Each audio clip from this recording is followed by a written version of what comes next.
چلا جائے گا، دوا دے دو تکلیف دور ہو جائے گی۔ لیکن اب آئیے میرے آقا صلی اللہ علیہ وآلہ وسلم کے دیوانوں، آخرت کی مصیبت کیا ہے؟ آخرت کی مصیبت کو عذاب الہی کہتے ہیں، اللہ کا عذاب کہتے ہیں، اللہ کی پکڑ کہتے ہیں۔ اور اللہ اکبر، اللہ کا عذاب جو آخرت میں تیار کیا گیا ہے، کن کے لیے تیار کیا گیا ہے؟ قرآن کہتا ہے ان الفجار لفی جحیم، جو اللہ کے نافرمان ہے، فاسق و فاجر لوگ ہیں، اللہ نے ان کے لیے جہنم تیار کر رکھا ہے۔ اور اللہ اکبر، یہ جہنم کیا ہے؟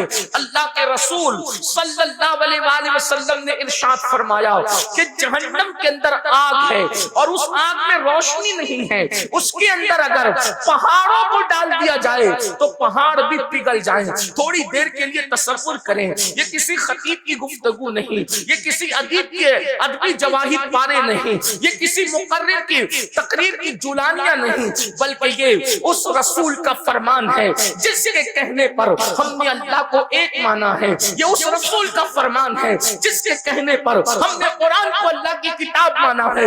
تھوڑا تصور کرو، اندازہ کرو میرے بھائیوں اور بہنیں موجود ہیں تو ان کی بھی توجہ۔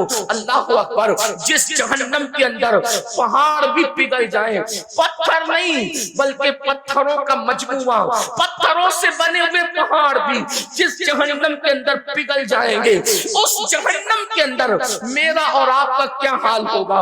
اللہ رب العزت سے دنیا کی مصیبتوں سے چھٹکارے کے لیے دعا مانگنے والوں، دنیا کی مصیبتوں سے ڈرنے والوں، ذرا تصور تو کرو، ذرا گمان تو کرو، جس میں پہاڑ پگھل جائیں گے اس میں انسان کی پوزیشن کیا ہوگی، انسان کی ہڈی اور چمڑی کا حال کیا ہوگا؟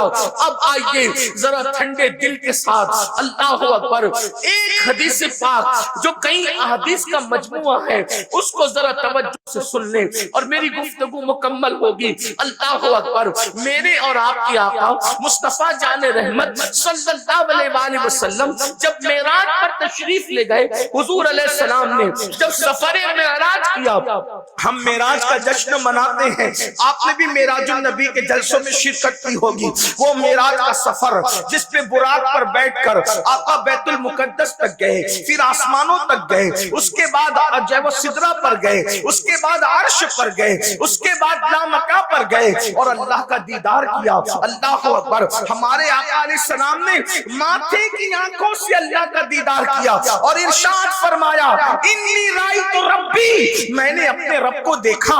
اللہ اکبر، خدا کو دیکھنے کے بعد اللہ پاک نے محبوب کو جنت کی سیر کرائی اور جنت کی سیر کے بعد اللہ رب العزت نے جہنم کا مشاہدہ کرایا۔ مشاہدے کا مطلب علماء فرماتے ہیں محبوب کو جنت میں بٹھا کر جہنم دکھائی گئی۔ حبیب یہ جہنم دیکھیے، اب اللہ کے رسول علیہ السلام نے جو جہنم کا ماحول دیکھا اس کو بیان فرمایا، اس کو ذرا سن لے۔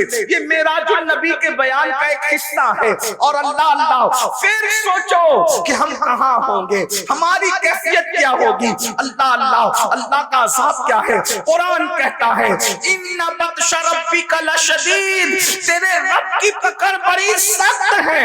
اللہ کی پکڑ سے ڈرو، اللہ کی پکڑ سے ڈرو، اس لیے کہ جب وہ پکڑ کرے گا، جب وہ عذاب دے گا تو بھائی کو پتہ بھی نہیں چلے گا، باپ کو پتہ بھی نہیں چلے گا، ماں کو پتہ بھی نہیں چلے گا۔ میرے امام کہتے ہیں ان کے سوا رضا کوئی حامی نہیں جہاں، ان کے سوا رضا کوئی حامی نہیں جہاں، گزرا کرے پسر پہ پدر کو خبر نہ ہو، جب بیٹی پہ گزرے گی تو باپ کو پتہ بھی نہیں چلے گا، کسی کو پتہ نہیں چلے گا۔ اور یاد رکھنا اگر کوئی سوچے کہ پتہ بھی چل جائے تو کوئی کر کیا سکے گا؟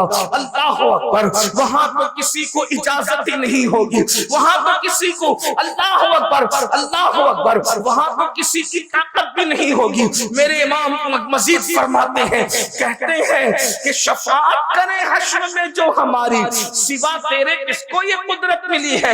ارے سب کو اپنی اپنی پڑی ہوگی۔ اللہ اکبر، اب آئیے معراج النبی میں معراج